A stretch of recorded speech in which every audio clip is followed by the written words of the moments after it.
All right, here we are live from a hotel room in San Antonio, Texas, where we're at the Navy All-American game, where we took in practices earlier today. Maybe we'll talk a little bit about that, but live show. So if you're in the chat, please hit us up. Let us know what you'd like to talk about. Super chats, of course, always go to the top of the line. Man, so much to get to today with the portal, though. With what Jordan Washington goes in, Daniel Cruz goes in, and I forgot if that's even today or whether that was last night. It feels like it's all kind of meshed together, but Bo Barnes as well. That was all feels like it was today. Bo Barnes today, and then Sprague from Michigan elects to be the second Michigan player to stay there, and from what we're hearing, stayed at Michigan for less money than he was being offered at Texas, which is disconcerting for one. We had the stuff with Raleek Brown, who's reportedly on campus right now, that we can talk about. Jaden Woods goes back to Florida. The what's the Vanderbilt receiver? Trey Richardson. We have conflicting reports that he was. One report came out of about 6-8 hours ago, midday Wednesday, that he was going to be visiting Texas, the receiver from Vanderbilt, and then we kind of got some sourcing just before we went live that he potentially is not going to be visiting Texas. So I don't know. We kind of, we're down here in San Antonio at the Alamo Dome watching the Navy All-American Bowl practices. So we're in the loop, but we're sort of like just getting snippets from here and there and stuff. And it kind of felt like, all right, what does this Richardson thing mean? And that we see like A&M gets a receiver in the portal. They get some linemen in the portal. We're like, all right, so does this mean Texas is in a better spot for maybe Cam Coleman or maybe, Jacarius Peak or something? And it's like, it's been kind of quiet on both of those fronts today. And the Richardson thing kind of felt like maybe that was like, hey, let's take a step forward at the receiver position. Well, there was the Jacarius Peak stuff where I think he's going to be visiting Alabama or something. It was like, so we're going to talk about it all. But hey, we're in San Antonio, so of course have to take a shot here. I have tequila. Cody, looks like Cody's got something. Cody's got something blue. This is I'm still in my 20s, so technically I can still drink vodka Red Bull. Okay, all right. Is Red Bull blue? This is coconut berry Red Bull. Oh, okay. All right. Favorite. So I'm gonna take a shot of Casamigos. Viva San Antonio. Cody's gonna tell you about the Man Eye Institute. Man Eye Institute. You can go there right now. 1-844-WOW-2020.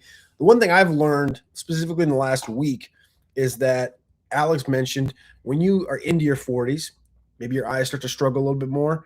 He's into his 40s, and he went into the Man Eye Institute last week and was told, you actually got 20/20 vision, but you're starting to have some nearsighted, farsightedness, and they can help you with that. And I was riding around the car today with him and with Jason Sukamel, and both these boomers having trouble reading far and short. But even if you have perfect vision, 20/20 for general sight, you still might need to go to Man Eye Institute and get checked out. You can do that today. Man Eye Institute, 1-844-WOW-2020. And you can get in there and get checked out at the Man Eye Institute. Alex did it last week for like an afternoon, and it was quick. They got him in, got checked out, and now he knows what path he needs to go down. Yep. Clearly, I got these. Like, let me show the rosters we got today. The rosters, that was the first thing that's kind of been what all the boomers have been complaining about all day, is the font on this paper is a legitimate 6. It's like, the camera. Do you see how the camera sees that? That's about how I see it. It's not even picking it up. You know what I mean? Like, that's about how I see it. And so, the Man Eye Institute can help you with this stuff. And I've been resigned to the fact that I'm probably gonna have to buy some kind of glasses where. Oh, well, dude, I was asking my wife. I'm like, you're going to be like Catch with them down on your nose. No. But I was asking my wife, I'm like, can't I just get some of these glasses from like Maui Jim or Smith or one of these where they're just like sunglasses that have little bifocals on the bottom that you use for like, because one of the real reasons I need them is for fishing. And just getting my son rigged up because he's always throwing into the trees and he's always getting snagged. I'm always having to re-rig him up, and that's one of the hardest things is getting the fishing line through the eye of the hook. And she's like, you can't just put on sunglasses anytime you need readers. What if we're at a restaurant? I can't take you anywhere. You turn the flashlight on, do the flashlight thing, right? Yeah. Well, I just learned about that tip today. So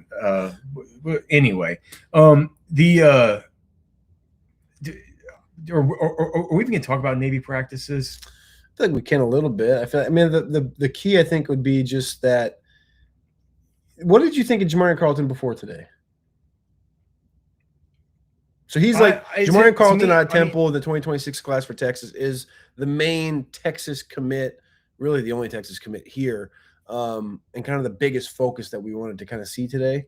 And I think we learned a little bit. So I didn't have much of an expectation about. Is it Jamarian or Jamarian? I think it's Jamarian, but maybe I'm wrong.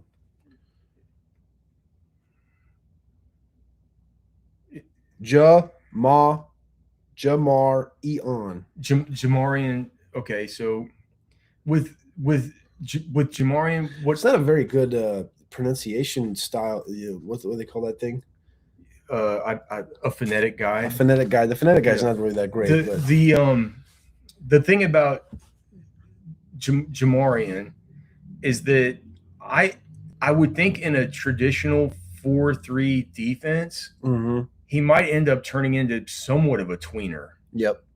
Right, because he's like we talked to him after practice today. He's weighing in at 275, and the note was Jason said that he talked to him and he said a year ago at this event he was 230, and he said he feels faster today.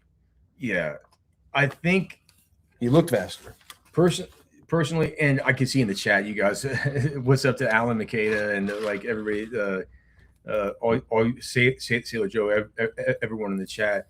David Keith Williams asking what's his weight currently. He told us today 275. I think because here's the thing about Carlton. So his frame is very just, if you just look at him and you look at like from body composition and not necessarily just from how tall he is, but just from his body composition, he looks a lot like Vernon Broughton because he's high cut with the butt that sticks way out. But as you go down his legs, he still has a lot that he can add through his thighs, and that's what Vernon Broughton did. But his calves were always very, very skinny. Yeah, skinny ankles, runner's ankles.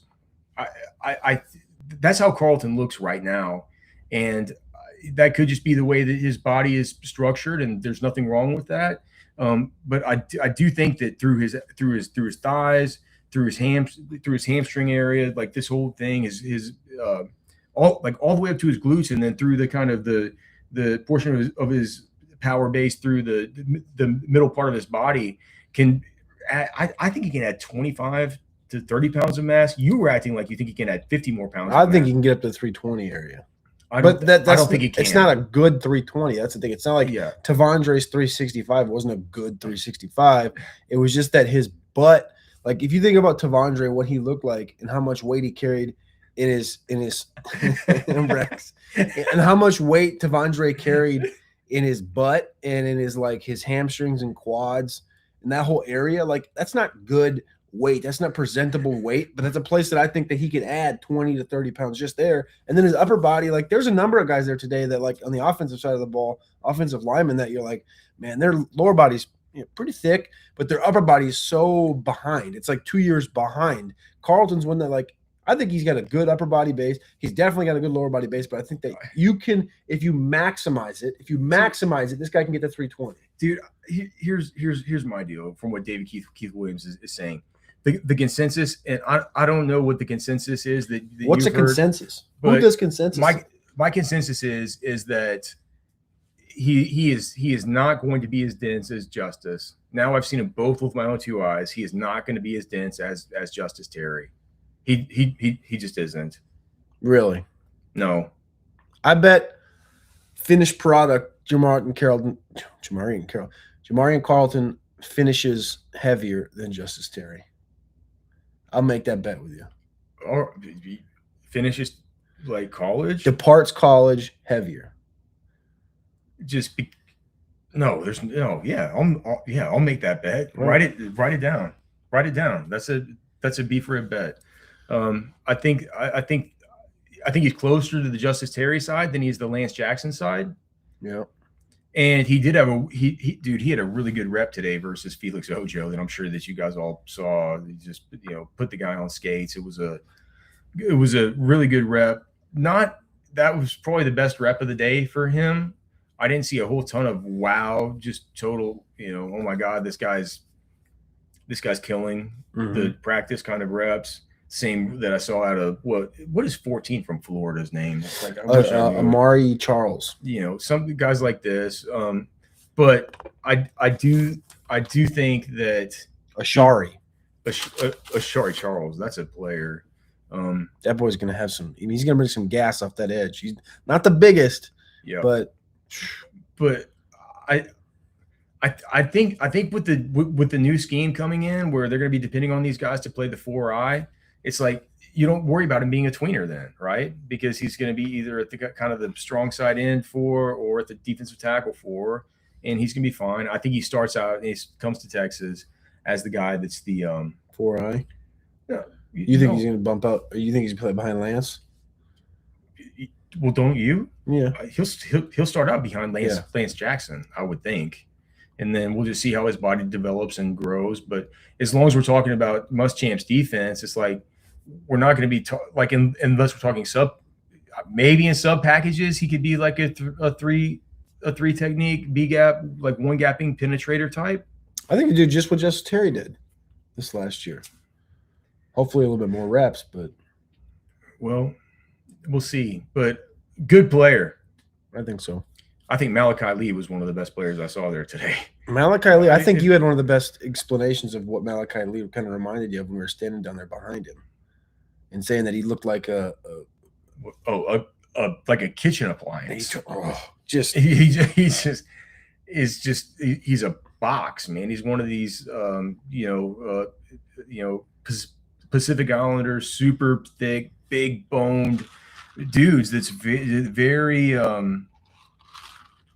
God, man, he's put together so well. And I kept thinking to myself, and this will get us into the portal discussion. It's like, if that guy right now were to be signed by Texas to be Texas's either guard, like I'd be a lot less freaked out about the state of the offensive line recruiting. And I think the Texas fans would be, and I think that would have been an enormous get. And I don't know, man, Cody, it's like philosophically, we can just get into it now with the portal and with the offensive line. And for one, Jacarius Peak to me becomes so important. And just give him $3 million and just get the bell cow here and get it started. Because here's the fact of the matter. Texas doesn't just need to get, if the eggs were in the basket of the two Michigan guys, they're both off the board now. It's done now. It's done. Right? Guys like Carius Kern, right? It's done. It's done even with some of the guys that we had lower down that we thought were kind of sneaky. Maybe Texas gets them as their 4th or their 5th. Shadre Hurst, Henry Fanuku, Shadre Hurst, these types of players. Now, other players have come into the portal since then, but you got Lance Hurd coming into the portal from Tennessee. And what we've heard about that is like, well, the reason he entered the portal is because they were talking about, hey, we're going to move you from left tackle to right tackle.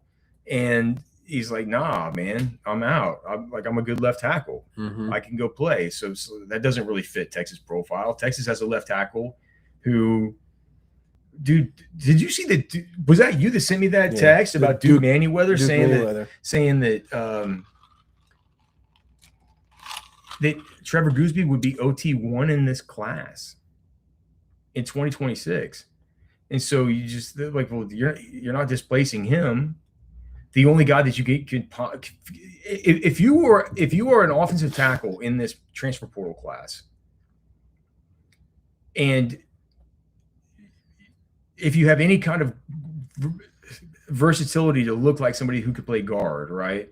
You're going to be coming in here, and if you're high enough paid, you're going to come in here and you're going against Texas's second highest paid offensive lineman, which is Brandon. I would assume is Brandon Baker. Yep. I would assume things have been recalibrated since last year. Well, given where the room's at, given where the room's at, like things have definitely been recalibrated to where Gooseby's the highest paid. Yeah, I don't know that. I haven't asked Brandon Harris about that. I'm sure that that's true though. Yeah. Right. Whereas I know that it was Brandon Baker previously. So you're going to go against him for right tackle, and then you'll just see which one of you guys kind of gets moved to guard, right? I don't think Lance Hurd is a candidate for that. No, I think Lance Hurd is a pure. And so if you consider all that, you just look at Peak, and when you watch Peak, man, he looks like a just an amazing guard prospect playing tackle that has the feet to operate on an island at left tackle. And if you could get him in, I think you could just slide him right into left guard, put him next to Gooseby, and you're lethal on that side. Is it enough? No, it's not enough. Daniel Cruz is gone now. Nate Kibble is gone now. I don't have the luxury of having all of my computer screens up right now to have a depth chart, but I look at it and I'm like, well, okay. So then what, the right guard is Jackson Christian? It's Jordan Coleman? Do you move Jaden Chapman to guard? And then if one of those guys were to get hurt, who's behind those guys? Freshman. Like Nick Robertson, yeah. like this kind of stuff. And look, we're never about screaming fire in a crowded theater or anything like that right now, but I am about screaming. What I am screaming right now is throw the bag, dude, at Peak and get it started. Yeah. I think we have some super chats. I think we do as well.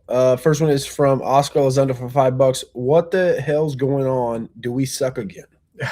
No. Oscar, we love you, brother, but I don't think Texas sucks again. I think here's my take. I'll let Cody give his take. And guys, please, in the chat, let us know if you hear any audio issues or anything like that. We're in a hotel room. We're just doing this through a computer, like we're doing a Zoom session at work. So, but my take is there could have been some kind of miscalibration about exactly how all this stuff was going to go, and about how was going to be available, how to handle the timelines of these players, and how to understand, what the agents are trying to do with these visits and all the rest of it. Because I was just texting with somebody earlier, and he said, man, like, I got my guy at Texas Tech, and he's like, at Tech, I know what their plan is right now, and that is they know that this current transfer portal, this current system that we're under, where if the NFL did it like this, the NFL would probably go under if they had to deal with this every year, right? If there wasn't collective bargaining, if there wasn't a push and pull between the ownership and the players, right? There really isn't right now. And what Tech is saying is like, well, as long as we're living in this gray area, and as long as like things have gone to dust like this, for lack of a better term, let's see if we can buy a championship. Yeah. Let's see if we can get that done. And it makes all the sense in the world to me. Now, I'm not saying that Texas needs to be a team that says we're going to go buy a championship, because what does that do? It erodes away at what like Sarkis wanted to do this whole time about building a culture, doing all this stuff. If you have a culture where some dude comes in, he's just made $4 million, he comes in, these guys show off their bank statements on their phones and show each other, like they know what they're making. So if you're going to be like a Kirby Smart about it, and I think he's done a great job navigating this stuff. What he said on these SEC media calls, and when he's asked about these kind of ancillary questions during the season, just says that the whole NIL thing, it works out, but you kind of try and keep it at least to some degree merit based, right? you don't want to erode that away. With that being said, Texas right now is facing an existential crisis at the offensive line.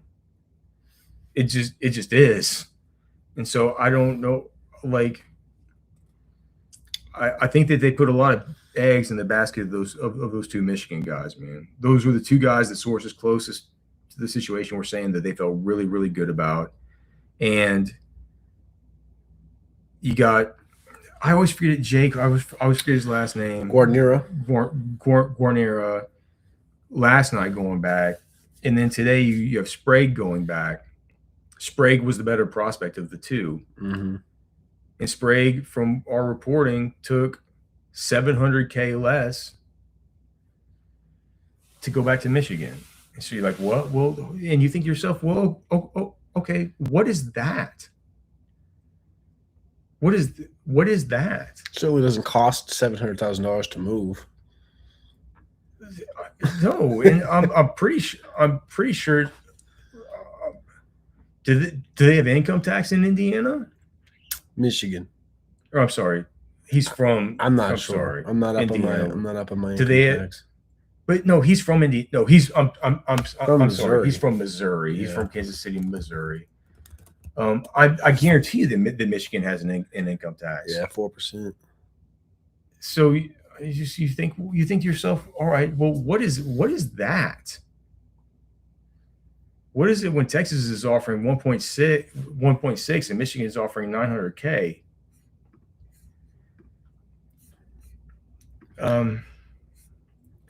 I don't know if that I don't think we even answered the question. We just talked about something else. Do we suck again? That was the question. Yeah. Wes Miller, $10 says, "Yo, if you guys want to grab a bite while you're in town, let me know." Well, shout out to Wes. Well, we're about to go out and do something, man. We're right here on the Riverwalk, so let us know what the best places are to go eat. Yeah, we appreciate that.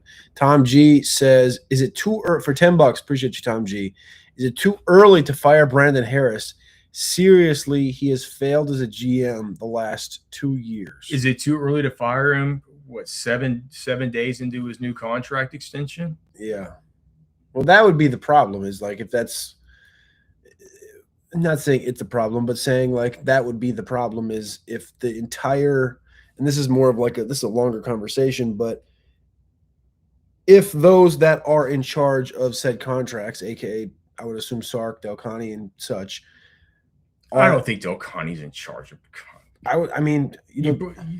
Sark's in charge, and Sark and Delcani says. But Sark, what I'm saying is, hey, is it a good investment? Exactly. And Sark says, yeah, and he goes, all right. But what I'm saying is like, go get him. But that can he help us win? And Sark says, yes, he can help us win. But that's what I'm saying is like this is why it's a longer conversation. Is that 7 days into a new contract, you're asking this question for whatever reason, however any of this is viewed, it's like that's how far away the inside of the building is to believing that it's a problem. Is that they just gave him a contract and now we're going into said situation where people are like Tom G saying, is it too early to fire Brandon Harris? That should show you how far away they think they are compared to where you think they are. Yo, look, here's the thing, Cody. If I were in charge of a transfer portal desk, and let's just say it was you and I'd have like at least 6 Sunbelters on my I would already. Right now, what I would have is I would have lines in the water with about 60 offensive linemen. I would 60's aggressive, but I get your point. Lines in the water, just with the agents, checking in with them. What is my job?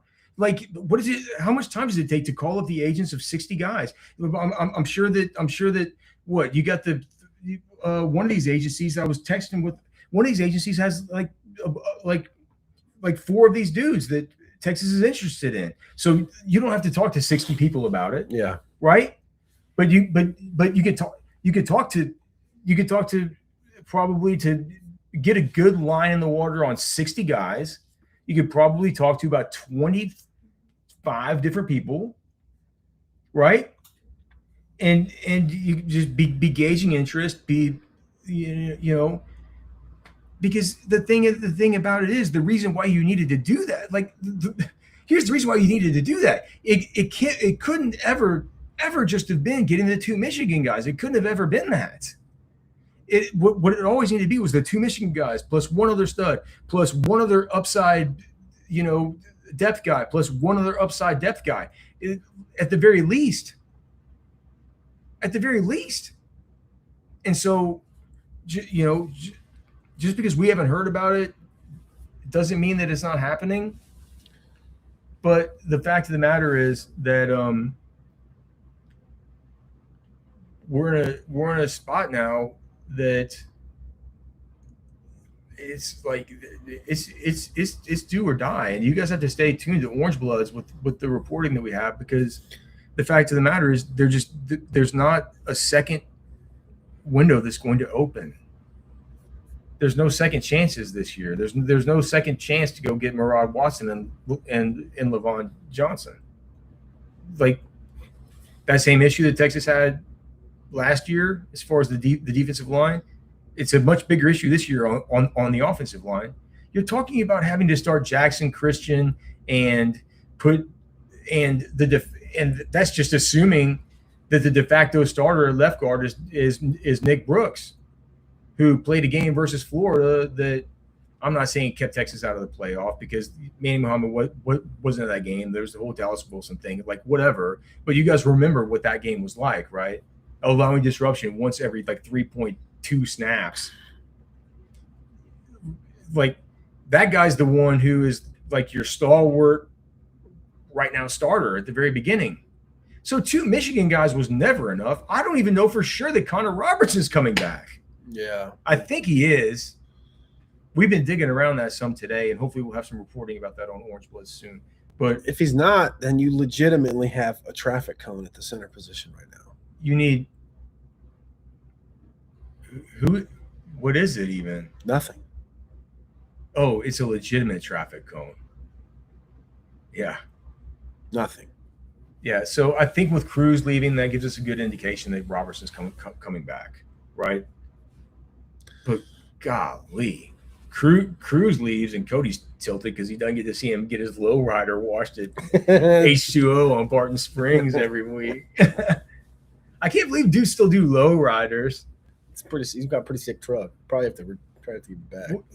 Oh, of course he have to give it back. I wonder what dealership lowered it for him. I had a buddy in high school that had a lowrider, and it was so funny, man. Like he was anytime you even go over a speed bump, dude. It's just right up in the wheel wells. Do we have any super chats that we got to hit here? We do. We got last one from Guy Q4E. Says $5. Appreciate you. Take notes from Cody Campbell. If you want a player, pay them what they want. Well, not what's his name. Yeah, there's somebody out there that we should not ever pay what he wants. Yeah, in the current state of the sport. But they had a player today come through, and I'm not going to say his name, but it was a majestical offer. What that player wanted. Yeah, you can't pay these players whatever they want, because some of these players are asking for legitimate multi-year NFL style deals with plus with cockamamie perks. So, and look, this is not it's not sustainable. It might take a deal like that to fix everything. It's just not sustainable. The sport can't keep up with this. I'm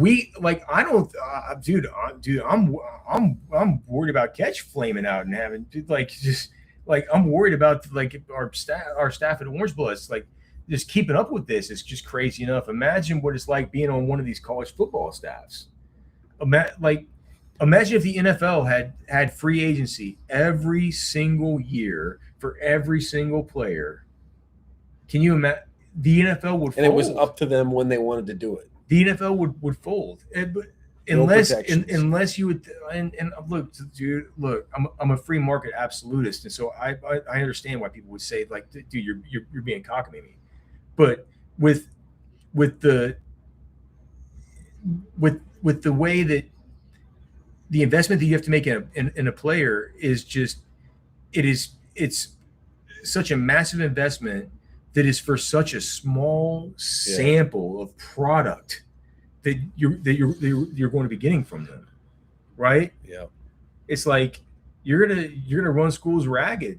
You're gonna run people ragged, and I think like the system needs to be changed. I'm not just saying that because it makes it easier on us. I'm saying it because it's like it's or because Texas is having a really bad time. You're saying it because this is what everybody that was anti-pay players, this is what they were worried about, is where it's going right now with no cohesion, no rules, no limits, perception of limits, perception of rules, but nothing to enforce it. And then you see what you see what the Sorsby, the Sorsby thing was with what the LSU offer sheet that was put out by Ross Dellinger, and Ross Dellinger doing just incredible work by just putting out and saying like, all right, well, look at what they're doing. They're offering all this through like, only like a whatever percentage of it's from the school, whatever percentage private equity and all the rest. And it's just things are off the rails. And these agents who are smart know that they're off the rails. And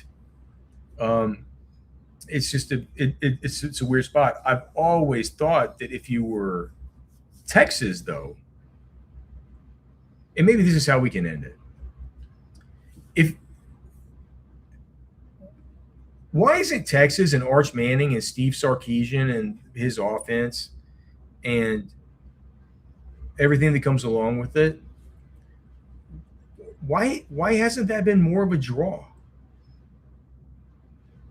Especially if Texas is offering some of these guys more money, and Texas is a tax-free state. It's not a question for me to answer. It's not a question for you to answer. It's a question for Sark to answer, and I think we'll get our answer soon. Hopefully, hopefully this is something where we get a second wave.